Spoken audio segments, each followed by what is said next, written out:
Hello friends, कहिए कैसे हैं आप लोग। हम लोगों ने कल यहाँ तक अध्ययन कर लिया था। मातली राजा के समक्ष प्रकट होकर राजा को देवासुर संग्राम में इंद्र के सहायतार्थ चलने हेतु निवेदन करता है। यहाँ तक हम लोगों ने अध्ययन कर लिया था। इसके आगे आज हम लोग यहाँ से देखेंगे। इसके पहले एक बात और, कई लोग समझ रहे होंगे कि बस ऐसे ये पढ़ देती हैं उसके बाद ऐसे अपलोड कर देती हैं वीडियो, इसका क्या मतलब है। कुछ भी नहीं, इससे अच्छा तो हम बुक से ही पढ़ लें। तो बुक से आप बेशक पढ़ लीजिए, ऐसी बात नहीं है।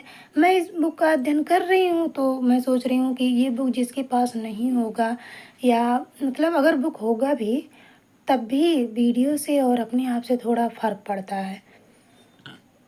कभी कभी ऐसा होता है कि हमारा पढ़ने का मन नहीं करता, हम लेट जाते हैं या बैठे ही रहते हैं तो वीडियो को वैसे देखते रहते हैं। उससे ज़्यादा समझ में आ जाता है कि चलो कोई पढ़ रहा है, हम खाली सुन रहे हैं। और भी इस तरह से मुझे तो वीडियो से ज़्यादा फ़र्क पड़ता है। और इसमें बहुत लोग सोच रहे होंगे कि जो है इसमें समझाती नहीं है, तो इसमें समझाने वाली क्या बात है। ये लाइन बाय लाइन लिखा है तो मैं पढ़ देती हूँ। अब टीजीटी का लेवल, टीजीटी और या एलटी के लेवल का जो तैयारी करने वाला है उसको इसमें समझने वाली क्या बात है। हाँ, एक बात है, ये तभी समझ में आएगा, ये जो मैं लाइन बाय लाइन पढ़ रही हूँ ये तभी समझ में आएगा जब आप इस बुक का अध्ययन अच्छे से किए रहेंगे कि अभिज्ञान शाकुंतलम है क्या। इसके सभी 7 अंकों का अध्ययन आप अच्छे से किए रहेंगे तो आप ये अच्छे से समझ पाएंगे। मेन इसमें चौथा अंक है। चौथा अंक आपको तो पढ़ना ही पड़ेगा अच्छे से। ये एक तरह से नोट्स है, ये बुक जो मैं अपलोड कर रही हूँ, और इसमें जितनी भी लाइनें हैं कोई स्किप करने लायक नहीं है। सब बहुत इम्पोर्टेंट है, सब बहुत महत्वपूर्ण है।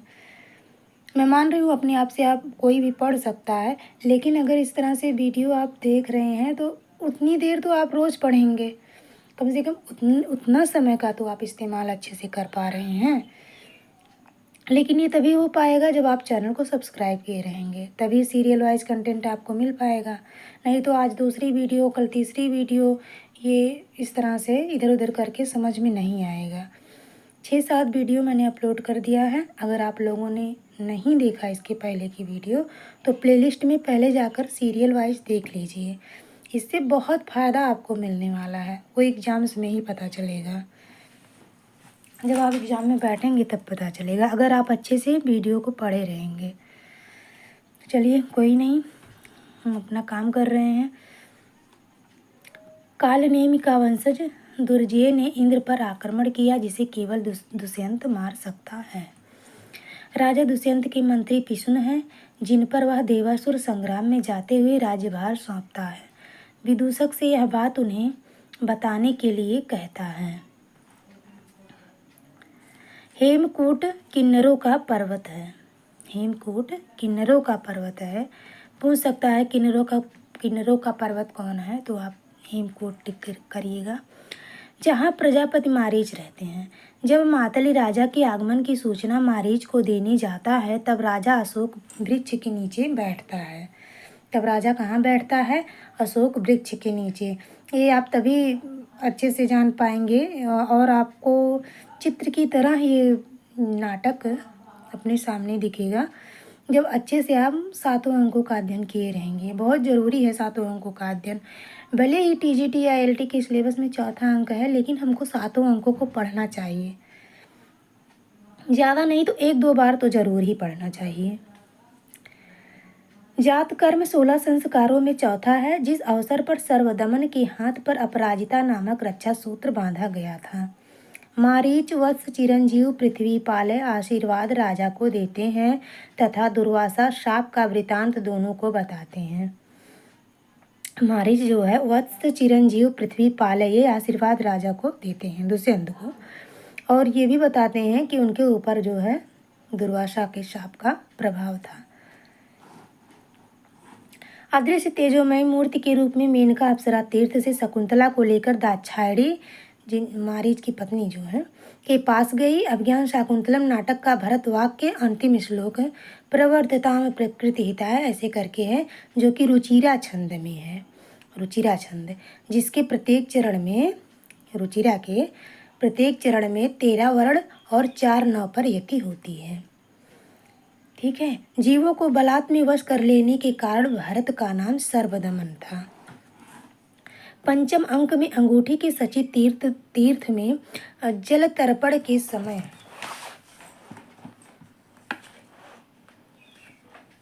गिरने की बात, यानी अंगूठी गिरने की बात का पता सर्वप्रथम गौतमी के मुख से पता चलता है। राजा दुष्यंत, परिचय इनका देख लीजिए। अभिज्ञान शाकुंतलम का धीरोदात्त नायक। जैसा कि आप लोग जान रहे हैं, नायक कितने प्रकार के होते हैं? 4 प्रकार के। तो उन चारों प्रकारों में से दुष्यंत का जो चरित्र था वो धीरोदात्त नायक की कोटि में था। महासत्त्ववति गंभीरा क्षमावान विकथना स्थिरो निगूढ़ा अहंकारो धीरोदात्तो दृढ़वता। ये 10 रूपक में द्वितीय प्रकाश में है। अर्थात वह राजा दुष्यंत स्थिर स्वभाव वाला, क्षमाशील, अति गंभीर, महाबली, अहंकार शून्य, दृढ़ निश्चयी, स्वयं प्रशंसा न करने वाला, मधुर भाषी एवं ललित कलाओं का मर्मज्ञ है। शकुंतला का प्रेमी या पति है। पुरुवंशी चंद्रवंशी एक क्षत्रिय राजा, राजर्षि, हस्तिनापुर के सम्राट, विदूषक माधव्य के मित्र, हंसपदिका और वसुमती नामक रानियों के आदर्श पति, सर्वदमन यानी भरत के पिता। उनकी चारित्रिक विशेषताएं देखते हैं। आदर्श प्रेमी, सुंदर एवं गंभीर आकृति, आदर्श राजा, उत्तम शासक, विनयशील, नैतिक एवं धर्मपरायण, आखेट मृगया प्रेमी, कला प्रेमी, कुशल चित्रकार, संगीत प्रेमी, आकर्षक व्यक्तित्व एवं सौंदर्यशाली, वीर योद्धा, पराक्रमी, शूरवीर, वात्सल्य प्रेमी एवं गुणग्राही, मधुरभाषी एवं उदार, सहृदय तथा संयमी, आदर्श पिता, मातृभक्त तथा आज्ञाकारी पुत्र, चरित्रवान नायक, लोकोत्तर आदर्श चरित्र। दुष्यंत के महत्वपूर्ण गुण एवं कार्य। दानवों के वधार्थ इंद्र उसे स्वर्ग में बुलाता है। ये अंक 6 में। उसके शारीरिक गठन एवं सौंदर्य से सभी प्रभावित होते हैं। वह सुंदर एवं युवा है। धनुष की टंकार से ही यज्ञ में विघ्न करने वाले राक्षसों को भगा देता है। प्रियंवदा उसके मधुर भाषण की प्रशंसा करती है। अंक 1 में। जब तक यह निश्चित नहीं हो जाता है कि शकुंतला क्षत्रिय कन्या है, तब तक वह अपने विवाह का विचार प्रकट नहीं करता है। शकुंतला की प्रेमावस्था देखकर वह उसके पाणी ग्रहण और रक्षा की स्वीकृति देता है। अंक 3 में।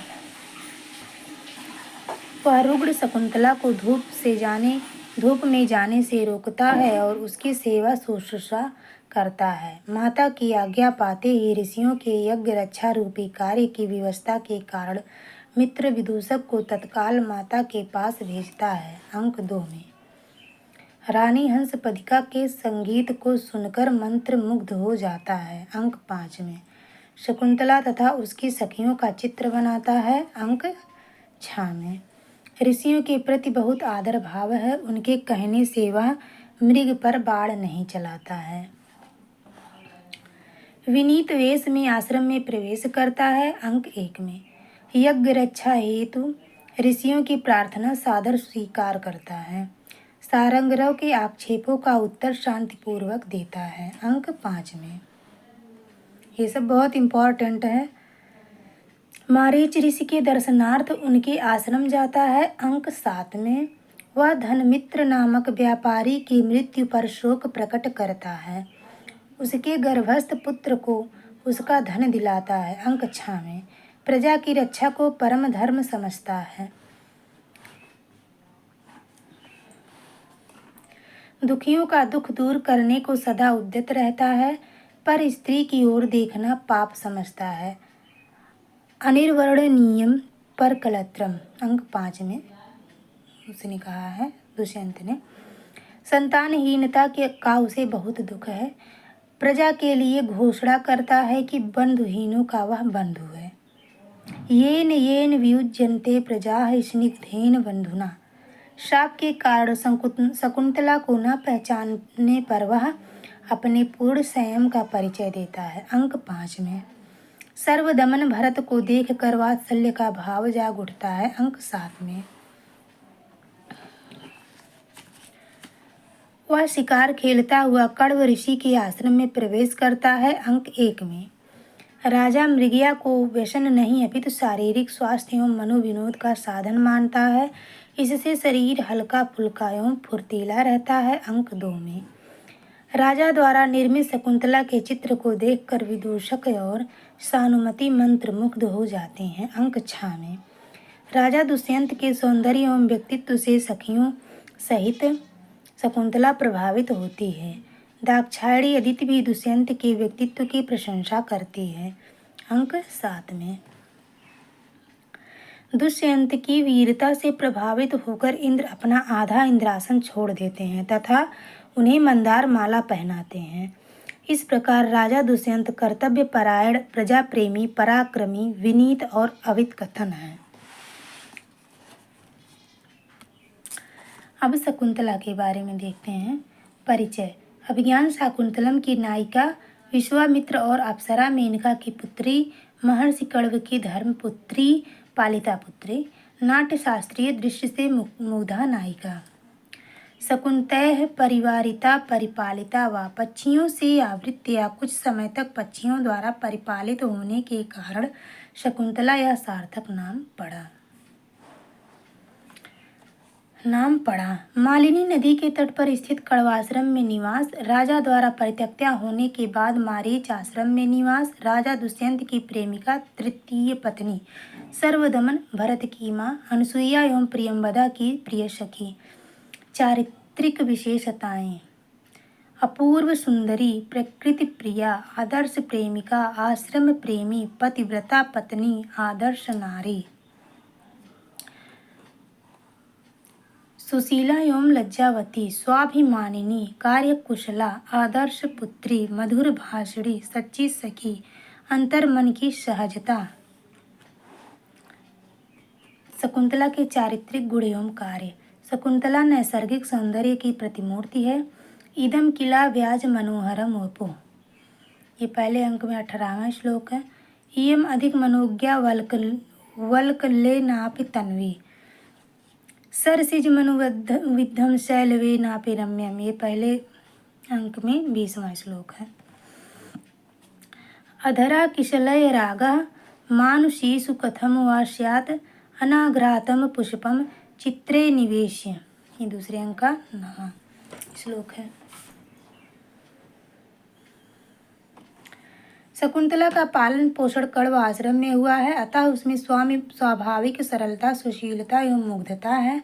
राजा दुष्यंत को देखते ही उसके हृदय में काम भाव जागृत होता है, परंतु वह उसे व्यक्त नहीं करती। किम नु खलु इमं जनम प्रेक्ष्य, अंक 1 में जब राजा दुष्यंत उसकी प्रशंसा करता है तो वह लज्जा से सिर नीचा कर लेती है।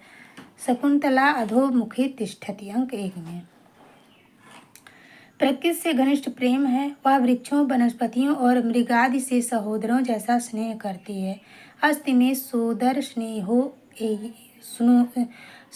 स्नेहो ये तेषु, अंक 1 में आश्रम के वृक्षों को जल देकर ही वह जलपान करती है। प्रिय मंडना होने पर भी वृक्षों के फूल पत्ते नहीं तोड़ती। पातुम न प्रथमम व्यवस्यति जलम, ये चौथे अंक में 9वां श्लोक है, जो कि महर्षि कण्व कहते हैं शकुंतला की विदाई के अवसर पर। वह पतिव्रता है, विवाहोपरांत पति के चिंतन में ही व्याकुल और अन्य मनस्क है। विचिन्तयन्ति यमन्य मानसा, चौथे अंक में पहला श्लोक है, जो कि यह दुर्वासा द्वारा शकुंतला को जब शाप दिया जा रहा होता है।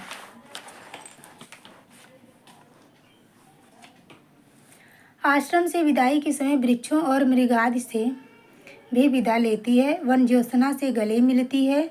आश्रमीय मृगों को स्नेह करती है। शेयम याति शकुंतला पतिगृहम सर्वैर अनुज्ञायताम, अंक 4 में 9वां श्लोक। राम द्वारा परित्यक्त सीता यथा वाल्मीकि आश्रम में निवास करती हैं, वैसे ही राजा दुष्यंत द्वारा परित्याग कर दिए जाने पर मारीच ऋषि के आश्रम में वह तपस्विनी के समान जीवन यापन करती रही। वह अपने आप को ही दोष देती है, राजा को नहीं। अपने पूज्य जनों का विशेष आदर करती है, राजा से अपने पैर नहीं दबाती है। अंक 3 में सारंगरव के डांटने पर उसे प्रत्युत्तर नहीं देती है।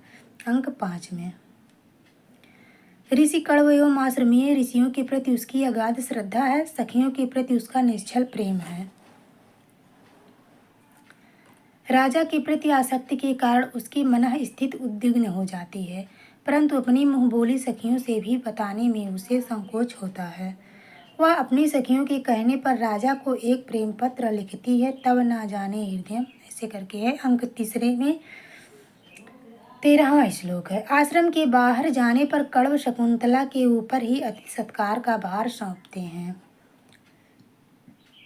आश्रम से उसका विशेष लगाव है। आश्रमीय चोटिल मृग को वह इंगुदी का तेल लगाती है, उसे श्यामाक चावल की मुट्ठियाँ भर भर कर खिलाती है। यश त्वया व्रण विरोपणिम इंगुदी नाम, चौथे अंक का 14वां श्लोक है। शकुंतला गर्भ मंथरा मृगवधू के सुख प्रसव का समाचार भेजने के लिए पिता कण्व से कहती है, चौथे अंक में। अब महर्षि कण्व, इनको हम लोग कल देखेंगे। तो फ्रेंड्स, अगर आप चैनल पर नए हैं तो please please please video subscribe कर लीजिए। और इसमें आपका क्या जाता है, बस एक सब्सक्राइब आप कर लीजिए, एक लाइक कर दिया कीजिए। जो थोड़ा बहुत मेहनत लगता है वीडियो बनाने में, ऐसे नहीं हो जाता, तो सामने वाले को आपका फ़र्ज बनता है कि मोटिवेट आप करें। तो फिर जैसी आपकी मर्ज़ी। कल फिर मिलते हैं अगले वीडियो में, तब तक के लिए बाय बाय।